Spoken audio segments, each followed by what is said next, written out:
Hello, my name is Jennifer Hiltwine from the Center for Innovative Technology, and I wanted to talk to you today about filling out the budget and budget narrative forms for your FY2013 Commonwealth Research Commercialization Fund, or CRCF, application. This is one of two pre-recorded webinars designed to aid applicants in this CRCF solicitation. In this webinar, we'll discuss matching funds and what can be considered matching funds. These are funds supplied by applicants, not the CRCF Matching Funds program. We'll also talk about the budget, budget narrative, and a few program-specific notes. Matching funds are money supplied by the applicant that meet or exceed the amount of funds they are requesting from CRCF. The match must mirror both the annual and total amounts requested from CRCF. Matching funds are a required element for two of the 5 FY2013 programs, the Commercialization Program and the Matching Funds Program.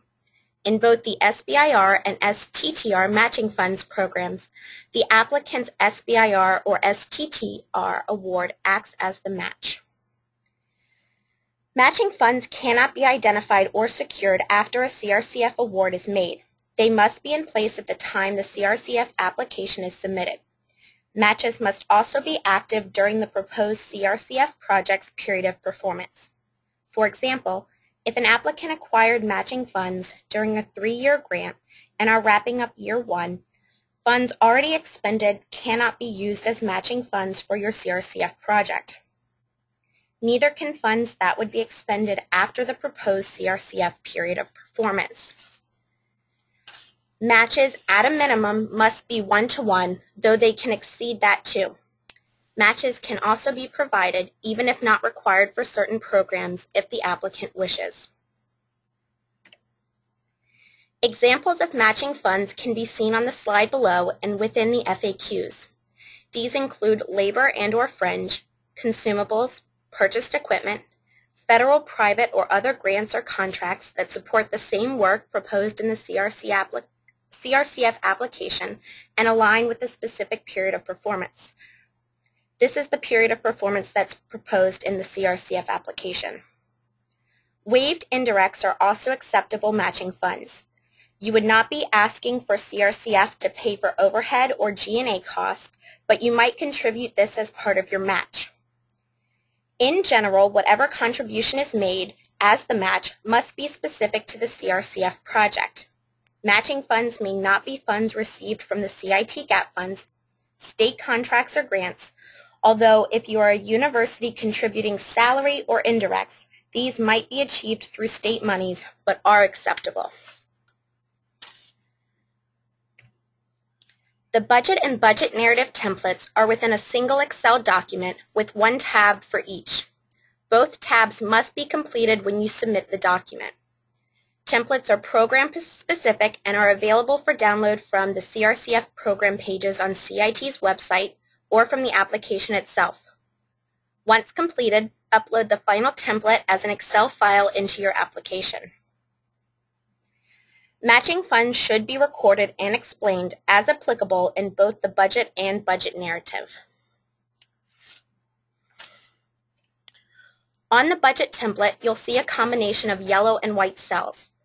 Enter data for your CRCF budget and your match if it's required or supplied, though not required, into the white cells. Do not enter data into yellow cells as these are formula-driven and will auto-populate.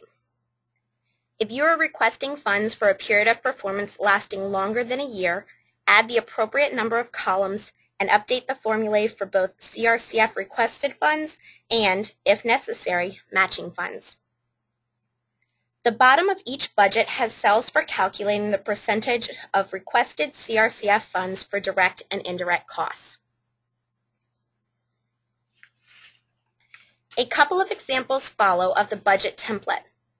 The first for the Matching Funds Program and the second for the SBIR Matching Funds Program. The templates are virtually the same, with the major difference being the required matching funds contribution. Be sure to consult program guidelines and read the specific instructions on each template. A reminder that each match needs to meet or exceed both the total requested funds each year and the total for all years.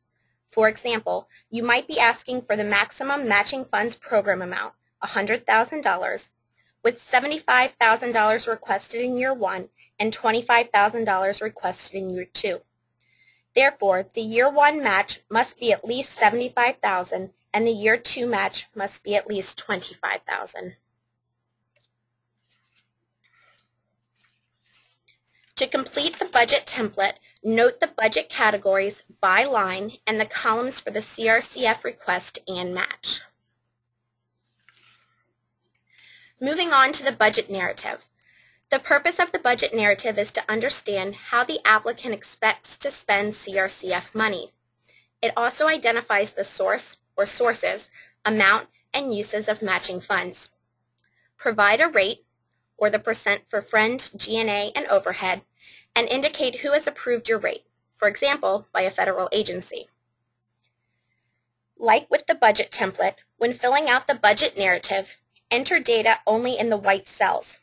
Each template also has wrap text enabled, so when submitting, make sure this is still intact and all of your content is visible. This helps the CRCF reviewers print and read your information during the review process. Again, a couple of examples of the budget narrative follows.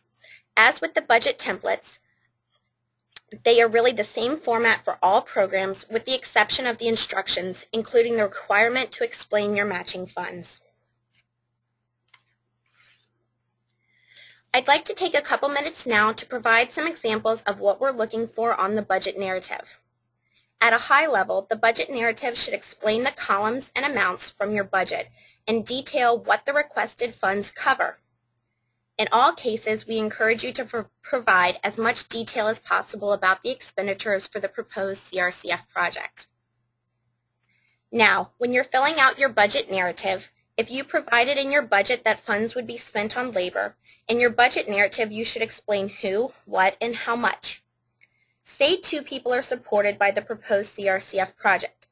Indicate the salary for each person, time they'll spend working on the project, and, in total, the amount requested for their labor. If travel is anticipated for the CRCF project and you've allocated money to this category in the budget, detail what travel might be expected, to where, how many times, the duration of each trip, and its purpose. If funds are requested for fringe, indicate the fringe rate, how you came up with it, and what it covers. Under consultants and subcontractors, you might put funds towards an attorney for patent filings or subcontractor who will process samples. In this category, explain the funds requested and what they will cover. Also include the location of the consultant or subcontractor. If any work will be done outside of Virginia, this must be explained and justified. Indicate why this organization or individual has been chosen. And lastly, if CRCF monies will be directed to equipment, describe what is being purchased and its use for the CRCF project.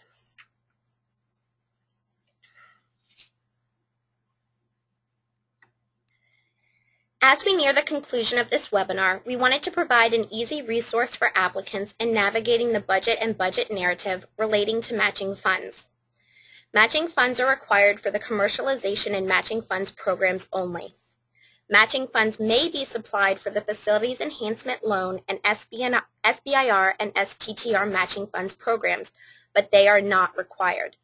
If you are applying under a CRCF program that does not require matching funds and you are not supplying an additional match, the matching funds sections of the budget and budget narrative are not required. For a complete picture of the requirements for each of the CRCF programs, consult the individual program guidelines.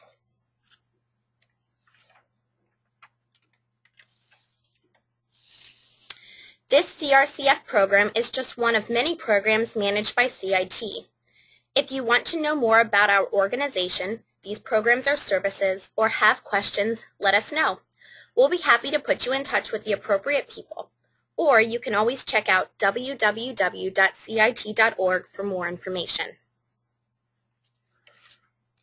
If you have questions regarding the budget or budget narrative or any other part of the CRCF application, consult the FAQs available online. Several additional webinars are also available as a resource to applicants. If your question isn't answered in any of these materials, we're also happy to answer them by sending an email to crcf@cit.org. Thank you.